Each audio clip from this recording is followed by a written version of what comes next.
Hello दोस्तों, कैसे हैं आप। आशा है कि बहुत ही आप अच्छे से चुस्त दुरुस्त और तंदुरुस्त होंगे। सिद्धार्थ, जिन्हें हम ज्ञान प्राप्ति के बाद महात्मा बुद्ध के नाम से जानते हैं, इतिहास में नाम सुशोभित है और पूरे विश्व में एक दीप की तरह प्रज्वलित है।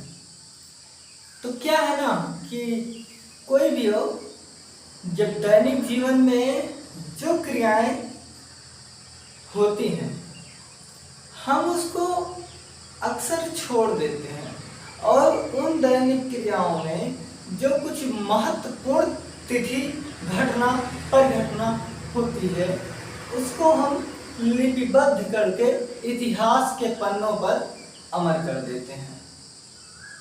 लेकिन एक कवि, एक कलाकार, वो अपने शब्दों से, अपने रंग की तूलिकाओं से वो भाव परिलक्षित कर देता है संसार के आगे, दर्शक के आगे, कि जिससे संसार के लोग, दर्शक लोग उसे देखने, समझने, महसूस करने के लिए विवश हो जाते हैं। ऐसे ही घटनाएं, परिघटनाएं जो हैं वो हैं हमारे महात्मा बुद्ध के विषय में। हम सभी को मालूम है कि महात्मा बुद्ध का जन्म 563 ईसा पूर्व कहीं कहीं मिलता है और कहीं कहीं इतिहासकारों ने 566 ईसा पूर्व लिख दिए हैं, जो एक विरोध का दर्शक है, एक विमत का दर्शक है, एक मत होने का नाम नहीं लेती। कुछ विद्वान अपने लेख में, प्रकाशन में, पत्रिका में, किताबों में 566 वर्ष लिखते हैं तो कुछ 563 ईसा पूर्व। ठीक है। इनके पिताजी, हम सभी लोग जानते हैं कि इनके पिताजी का नाम क्या था, बताइए। सुद्धोधन नाम था। सुद्धोधन, जो कपिलवस्तु के राजा थे। इनकी माता का नाम मांथा है, कहीं कहीं महामाया भी मिला है। जो बच्चे कला इतिहास से संबंधित होंगे, कला को जानते होंगे, वो ये भी जानते होंगे कि अजंता की गुफा में जो टोटल संपूर्ण रूप से बुद्ध के कथानकों पे उनके पूर्व जन्म की कथा, जिसे हम जातक नाम से जानते हैं, उन जातक कथाओं से चित्र व मूर्ति मिलती है।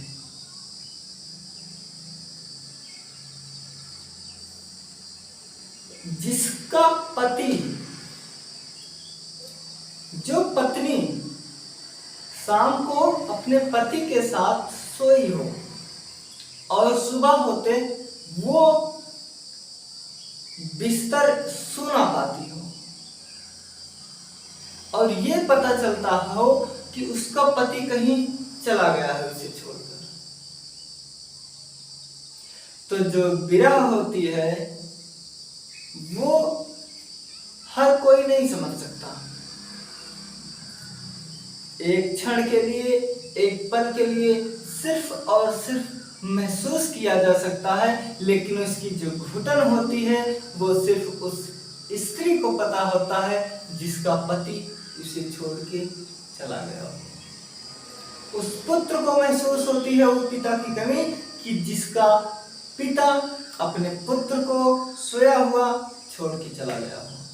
उस पिता को गवानी होती है जिसका पुत्र, जब समय होता है, उस पिता सोचा होता है कि हमारा ये पुत्र उत्तराधिकारी बनेगा और इस संपूर्ण राज्य की देखभाल करेगा। उसको सुबह खबर मिलती है कि उसका राजकुमार, उसका वो पुत्र कहीं अग्निष्क्रमण कर गया है, घर त्याग दिया, जिसे अग्निष्क्रमण की संज्ञा दी गई है बौद्ध ग्रंथों में। यशोधरा जो इनकी पत्नी का नाम है, जब बुद्ध जी 29 वर्ष की उम्र में गृह त्याग दिए थे तो ऐसे तो त्यागे नहीं होंगे, कुछ चर्चा पर चर्चा रही होंगी, कुछ बातचीत रहे होंगे। उनके जन्म से पहले भी लोग होते ना कि खुशी में जब बेटा गर्भ में आता है कि कैसा होगा, कैसे आचरण होंगे, कैसे क्या होगा। तो जन्म के बाद ज्योतिष को दिखा, ज्योतिष ने दिखा कि या तो ये बहुत प्रवीण राजा बनेगा या फिर ये सन्यासी बनेगा। तो राजा की कहीं ना कहीं उनके दिल में ये था, हाँ भैया ये राजा बनेगा।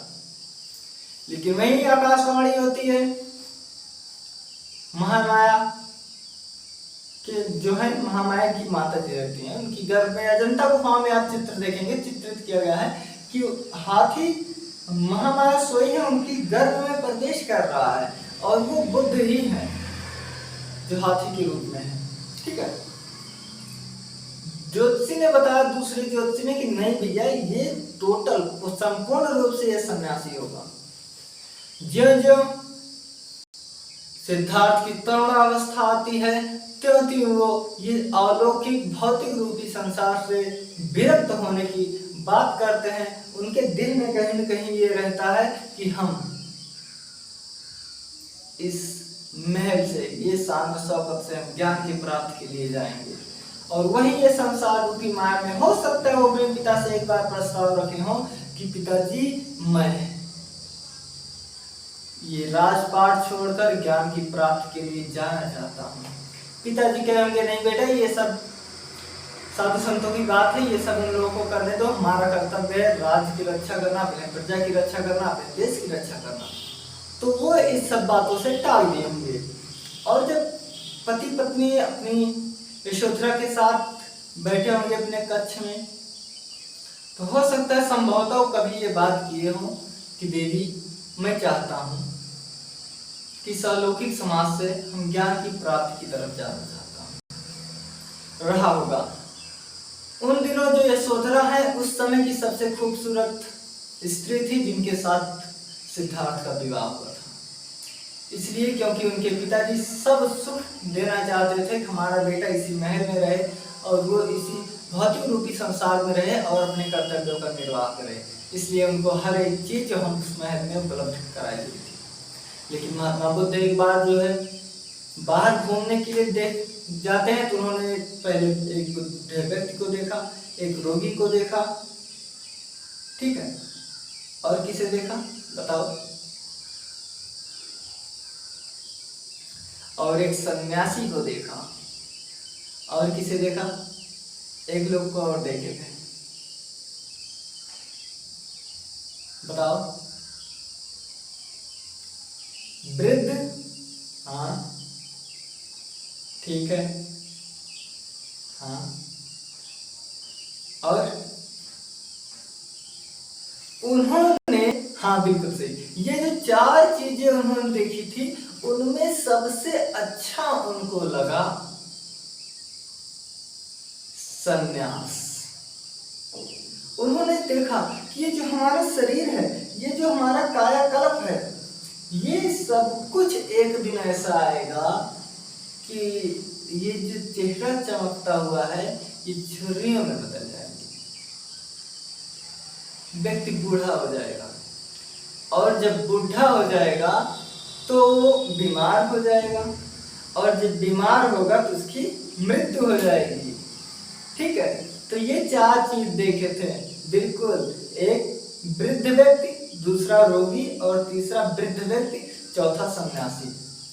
उन्होंने जब वृद्ध व्यक्ति को देखा तो उन्होंने कहा कि ये क्या है, तो उन्होंने, उनके जो परिचय थे, उन्होंने कहा कि राजकुमार ये सब पर होता है, एक दिन हम आप सभी लोग वृद्ध हो जाएंगे।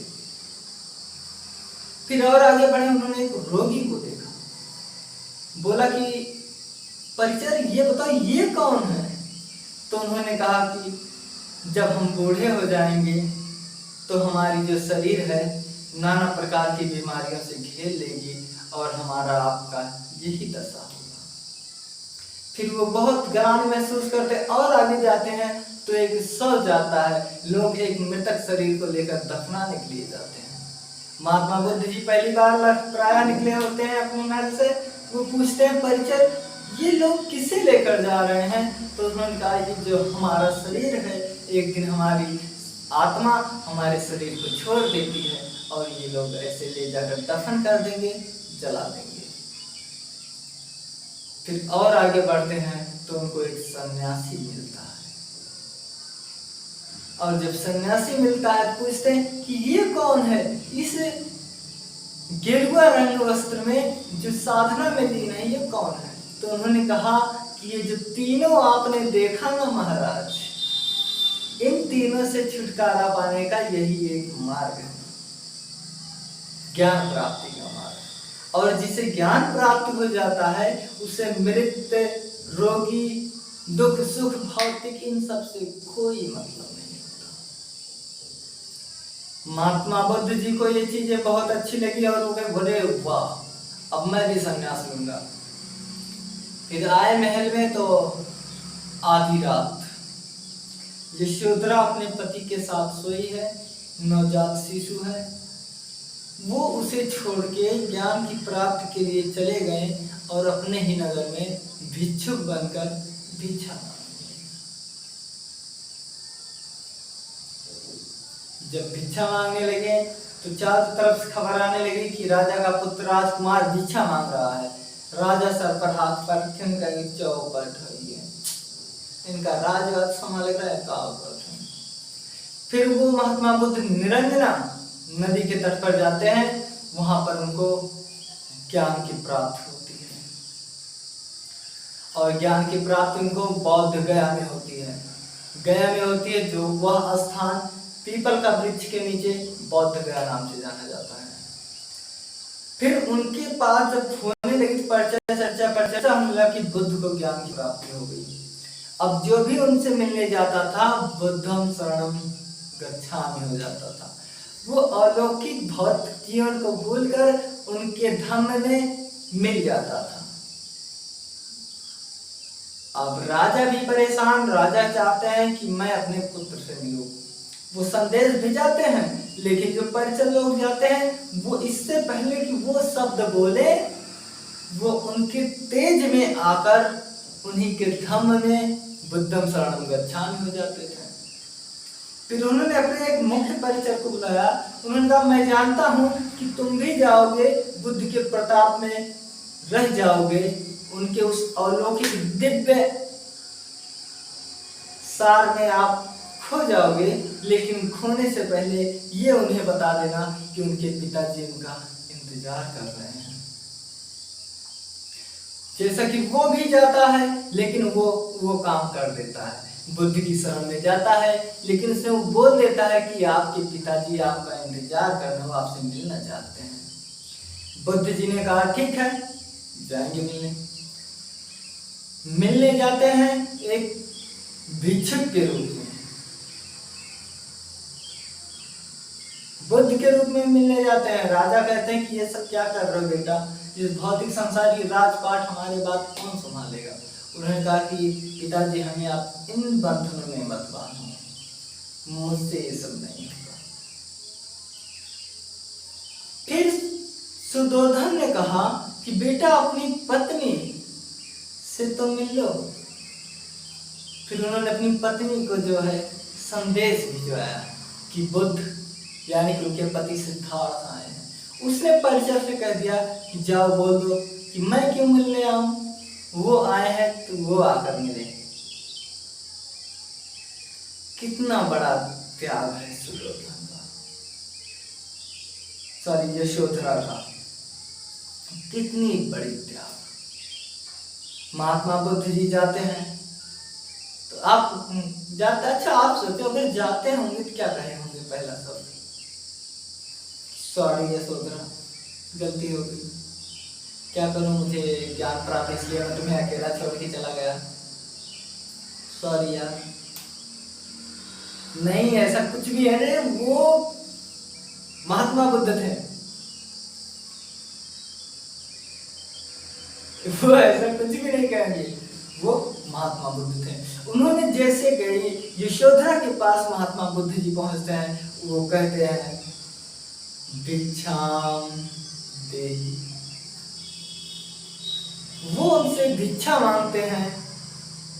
और यशोधरा जिसके पास बहुत सारी शिकायत है, लाखों मलाल है, लाखों चीजें हैं कहने के लिए, सुनने सुनाने के लिए, महात्मा बुद्ध से वो पत्नी जिसका नवजात शिशु हो, छोटा सा बच्चा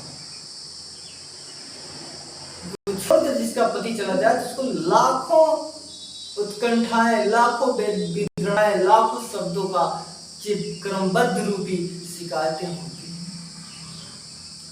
फिर सबसे पहले महात्मा बुद्ध ने गए और कहे भिक्षाम देहि। यशोदा ने सबसे बड़ा त्याग, जब भी त्याग की अवधारणा, जब भी त्याग का नाम लिया जाता है ना, तो ये जानते हो क्या होता है, अक्सर स्त्रियों का त्याग छिपा दिया जाता है। उन्होंने अपने पुत्र का हाथ दिया, लीजिए। वो पति के रूप में नहीं आए थे, वो एक भिक्षुक के रूप में आए थे और उन्होंने एक भिक्षुक को दान में अपने पुत्र का हाथ दे दिया, लीजिए महात्मा, ये आपका ही पुत्र है। जब आप अजंता गुफा में देखेंगे तो यहाँ पर बहुत बड़ा महात्मा बुद्ध की बहुत बड़ी चित्र बनाया गया है और यशोदा राहुल का बहुत छोटा, जो राहुल समर्पण के नाम से जाना जाता है। तो यहाँ क्या होता है, अब देखिए, जो लोग धर्म में अपनाते हैं उनके कुछ नियम होते हैं, कुछ शर्त होती है कि तुमको पूरी जिंदगी तो पहली बात भिक्षा मांग के खानी है, बहुमूल्य चीजें नहीं लेनी है, राजसी वस्त्र नहीं पहनने हैं, केवल वृक्ष के नीचे ही आराम करना है। ऐसे शर्तें होती हैं। जब आप बौद्ध प्रणाली पढ़ेंगे, शिक्षा प्रणाली, तो आप जानेंगे कि इन सब चीजों के लिए मना किया जाता है। तो महात्मा बुद्ध कैसे ले सकते हैं एक पुत्र को? तो गुरु उनके आते हैं, चीजों को समझाते हैं, समझते हैं। तो यहां पर जो प्रकाष्ठा, जो त्याग, जो भावना दिखाया गया है ना यशोधरा का, वो इतिहासकारों ने बिल्कुल हटा दिया है। ठीक उसी तरह जिस तरह रामायण में लक्ष्मण जी की पत्नी सुलोचना, उर्मिला, उर्मिला, लक्ष्मण जी की पत्नी उर्मिला का त्याग, जिसका पति 14 वर्ष के लिए राम जी की सेवा में चला गया हो, कोई भी ना पूछा हो। देखिए, यहाँ महात्मा बुद्ध भी नहीं पूछे थे कि मैं यहाँ जाना चाहता हूँ, रात में छोड़ के चले गए थे। उसी तरह लक्ष्मण भी उर्मिला से कहते हैं कि मैं भैया की सेवा में जाना चाहता हूँ, मुझे रोकना मत। इससे पहले वो कुछ बोले, रोकना मत, और खुद चले गए। तो जब जब इतिहास लिखा जाता है तो उसमें कहीं ना कहीं अगर वो शादीशुदा व्यक्ति है तो उसकी पत्नी का बहुत बड़ा सहयोग होता है। सोचिए, एक वो समय था जब स्त्रियां अपने पति को ज्ञान प्राप्ति के लिए, किसी के सेवा में समर्पित के लिए भेज देती थी, और एक आज समय है कि बाहर रोटी के लिए कमाने भी नहीं जाएंगे, बोलते मुझे भी लेकर चलो। तब का समय, आज का समय तो एक ही रहता है, बस उसमें घटने वाली प्रतिक्रिया घटती रहती है, चीजें बदलती रहती है। अगर कुछ स्थिर रहता है तो वो रहता है समय, जिसको हम लोग कहते हैं समय नहीं बदल रहा है, हम बदल रहे हैं।